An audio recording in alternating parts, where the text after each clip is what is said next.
حضرت عطیہ بن عروہ سعدی رضی اللہ تعالیٰ عنہ کہتے ہیں، جناب رسول اللہ صلی اللہ علیہ وآلہ وسلم نے فرمایا ہے، غصہ شیطان کی طرف سے ہے اور شیطان کو آگ سے پیدا کیا گیا ہے۔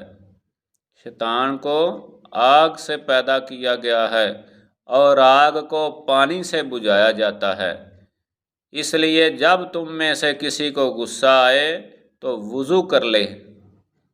جب کسی کو غصہ آئے تو وضو کر لے۔ مشکوٰۃ شریف جلد دوم صفحہ نمبر 537۔ ایک دوسری روایت میں حضرت ابو ذر رضی اللہ تعالیٰ عنہ کہتے ہیں کہ حضور اقدس صلی اللہ علیہ وآلہ وسلم نے فرمایا ہے، جب تم میں سے کسی شخص کو غصہ آئے اور وہ کھڑا ہو تو وہ بیٹھ جائے۔ وہ کھڑا ہو تو بیٹھ جائے اور غصہ جاتا رہے تو خیر، ورنہ پھر لیٹ جائے۔ مشکوٰۃ شریف جلد دوم صفحہ نمبر 537۔